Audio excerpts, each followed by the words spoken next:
Liam Spencer paced the floor of the Spencer Publications penthouse, his jaw clenched, eyes fixed on the skyline of downtown LA. Beneath him, the city was quiet from this high up, glittering and ignorant. But inside Liam's mind, there was a storm. Luna. She had gone off the grid, vanished after weeks of scandal, whispers, and threats. No one could find her. Not Wyatt, not even Bill's contacts in media and politics usually unearthed any secret. But this wasn't just about secrets. This was about control, about power. And Luna was threatening both. Luna Nozawa was no stranger to manipulation, but she had played her cards well too well. The rumors that had started weeks ago were bad enough. Now they were claws, dragging through the foundation of everything Liam had built. Spencer men didn't beg, but they could scheme.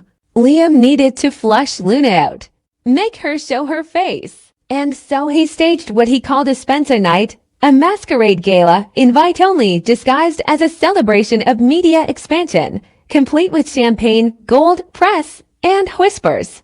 But it was bait. He knew Luna couldn't resist the game. The night of the party, the penthouse had been transformed. Silk drapes fell from the ceilings. Chandeliers glimmered with the cool arrogance of wealth. A masked crowd moved like shadows across polished marble floors. Everyone who mattered in LA was Hera producers, politicians, influencers. And above it all, Liam stood like a general at war, eyes scanning the crowd beneath his silver Wolf mask. She would come. He knew she would. And she did. Luna entered through the east elevator deliberately bypassing the main check-in. Her mask was more daring than most, sleek, jet black, with sharp edges that caught the light like daggers. Her gown was understated but elegant, designed to draw attention not by glamour but by confidence. She moved like smoke, unnoticed at first, weaving through the crowd with a purpose. Liam didn't see her, but she saw him. Her eyes flicked across the room, calculating. Tonight wasn't just about showing up. It was about detonating the truth. She needed chaos, and she brought it. Near the bar, Will Spencer, Liam's younger brother, lodged with a group of executives, drink in hand, relaxed and unaware. He was never the schemer Liam was, never had the ruthless edge of his father. That's what made him dangerous, his innocence, his vulnerability. Luna knew that, and she had used it. She approached, masked, smiling, her voice like silk dipped in venom. "Will," she said simply. He turned. There was a flicker in his eyes, recognition or fear, but he didn't run. "Not yet. You shouldn't be here," he said, too low for others to hear. She leaned in closer. "Neither should you, considering what we've done," he paled. Luna wasn't here for conversation. She stepped away and made her move. Up the staircase to the main balcony, where Liam was already making a toast, his voice carrying across the crowd like a knife. "Tonight," he said, "we celebrate strength, success, and the power of family, Spencer family." Applause rose, artificial and loud. And then Luna struck. She stepped into the spotlight, interrupting without invitation. "What a beautiful speech, Liam," she said. The room fell into a hush. Heads turned. Phones lifted. Cameras on. Liam's eyes narrowed behind his mask. "And such a beautiful party, all for appearances, isn't it?" The silence thickened. She reached for her mask. "Since we're all about transparency tonight," she said with a bitter smile, "let's be honest." She removed it. Gasps. Luna Nozawa, the woman Spencer Publications had painted as a ghost, a liar, a threat to everything they stood for, was standing under their chandelier, unbothered and lethal. "You've been telling stories about me," she said, her voice steady. "Time for me to tell one of my own." Security started moving. Liam raised a hand to stop them. "I'm not here to cause trouble," she said. "I'm here to tell the truth." Her eyes found Will. "I'm pregnant," she said. A beat of silence. "Your brother is the father." The ballroom imploded. Cameras flashed. Shouts erupted. Liam froze. His grip on the railing turned white-knuckled. Will turned ashen. He tried to move toward her, to speak, but Luna held up a hand. You don't get to control this narrative anymore. None of you do. The crowd was already buzzing. Reporters whispered, influencers tweeted. Within seconds, it was everywhere. Luna Nozoa claims she's pregnant with Will Spencer's child. Bombshell drops at Spencer Gala. The story had legs, teeth, and claws. And Luna had planned every step of it. Liam descended the stairs, his mask still on, fury barely contained. This isn't the way, he hissed under his breath. You think you won something? Luna looked at him, calm as ever. You tried to erase me. This was never about winning. It was about surviving. He stepped closer. That's not Will's child. She didn't blink. You don't get to decide that. You're bluffing. She leaned in. Try me. The crowd was now a frenzy. Will Spencer had arrived, trying to cut through the chaos, barking orders to contain the media, to get PR on the phones. Wyatt stood stunned, somewhere between disbelief and awe. Brooke Logan whispered something to Ridge. Steffi exchanged glances with hope. The whole town was watching. Luna walked away without another word. She didn't need to stay. The damage was done. The days that followed were a media nightmare. Spencer Publications was under siege. Stock dropped. Advertisers pulled out. Rumors swirled that Bill would be forced to step down, that Liam might be next. Luna's name dominated every headline. Talk shows dissected her speech. Podcasts debated paternity. Opinion pieces defended her courage or vilified her as a manipulator. But no one ignored her. She had made herself unavoidable. And then came the second wave. A leaked video grainy but clear off Will and Luna in Aspen, laughing in a hotel room. The timestamp matched the estimated conception window. Suddenly, her story wasn't just believable. It was undeniable. Will went silent. Liam went ballistic. Behind the scenes, Bill convened a crisis team. We shut this down, he growled. One way or another. But Luna had learned from the best. She wasn't running. She was organizing. She gave an interview to the LA Chronicle, laying out everything. How Liam had tried to blackmail her. How Spencer Publications had offered her money to disappear. How she had fallen for Will without knowing the consequences. This isn't a scandal, she said calmly. It's a story of survival. And motherhood. The public turned. Sympathy bloomed. And then came the DNA test. Will volunteered. The results were broadcast live. 99.9% match. Liam shattered a glass against the wall when the email came through. Bill stared at it for a long time and said nothing. Spencer men had always controlled their destinies. But now a woman they tried to erase had rewritten their story. And Luna owns a whisper. Now a storm was just getting started.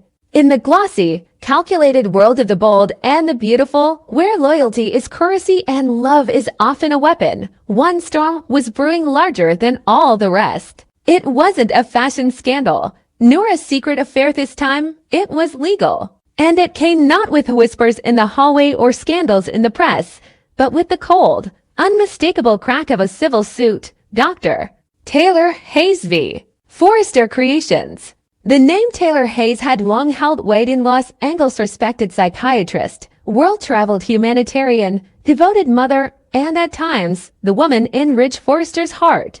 But after years of back-and-forth drama with Brooke Logan, decades of emotional warfare and romantic tug-of-war, Taylor's patience had snapped. Not in a quiet, reclusive way. Not with retreat. This time, she was going loud.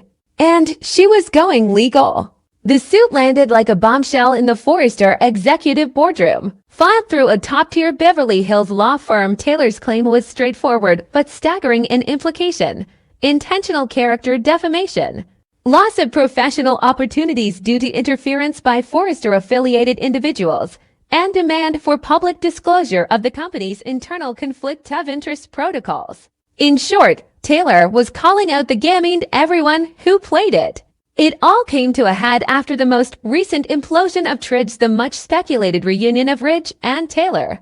What had begun with hope, healing, and new beginnings had ended with heartbreak once again, And this time Taylor wasn't blaming fate.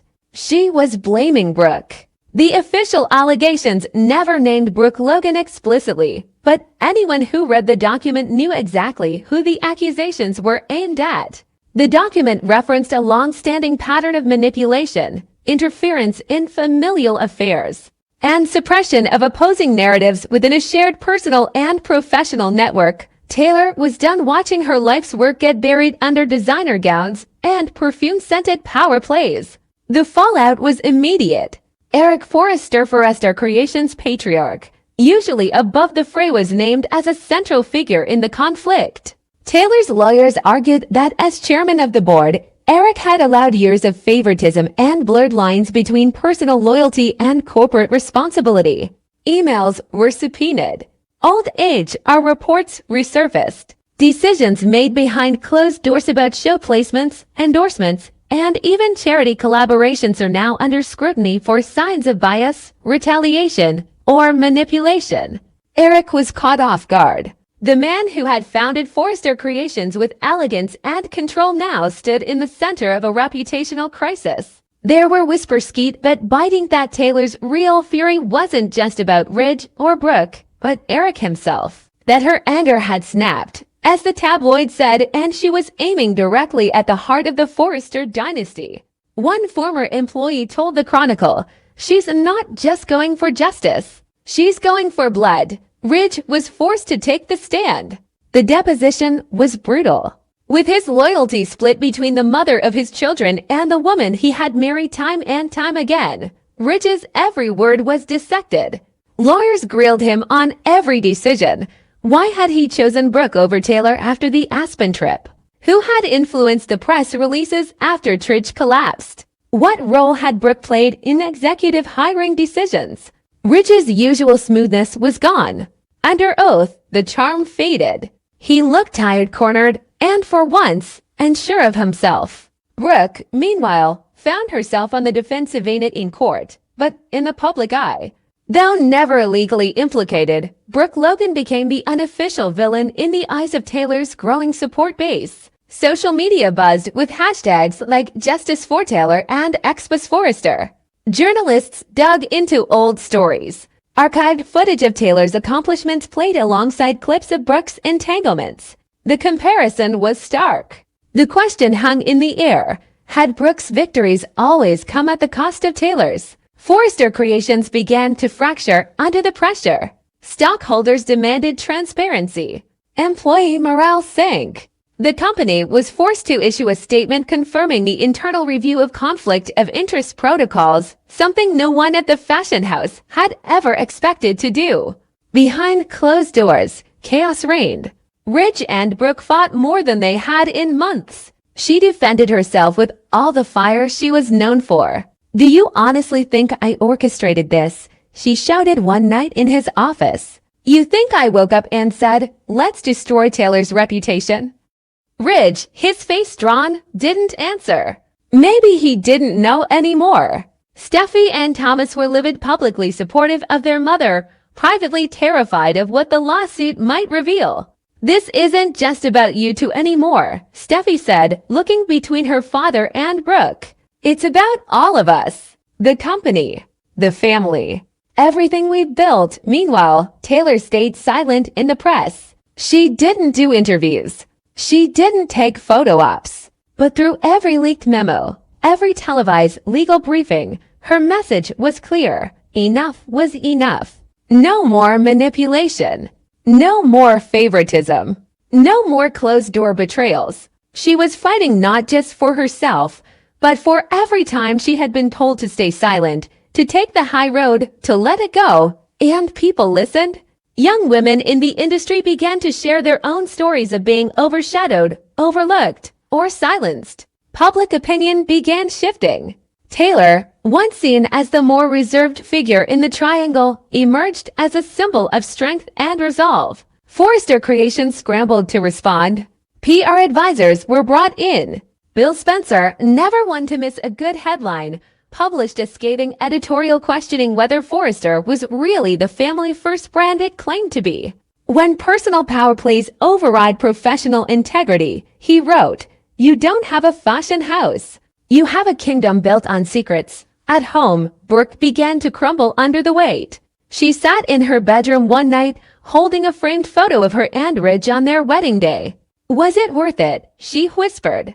All of it. The truth lingered in the silence. Ridge walked in moments later, eyes tired, shoulders slumped. This is destroying us, he said. The company, the family. Brooke looked up. And if it is, if we caused it, then what do we deserve? The courtroom drama had yet to reach its climax. Taylor's legal team filed a second motion demanding full board meeting transcripts from the past 5 years. She wanted proof that decisions were made to favor Brooke over her. Proof that she was deliberately excluded from business ventures that impacted her public image. She wasn't backing down. Eric, cornered and weathered, finally broke his silence. In a televised interview with a former friend, he admitted, "We blurred lines. We let family drama guide professional decisions." And maybe Taylor's right to question all of it. That single admission shifted everything. The board convened an emergency session.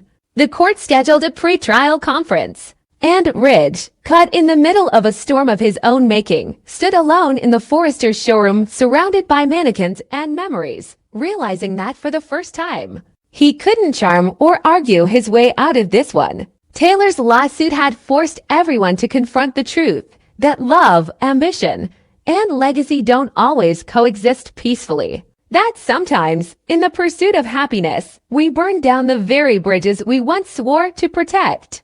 And in this case, the cost of victory for Taylor, for Brooke, for Ridge might be everything.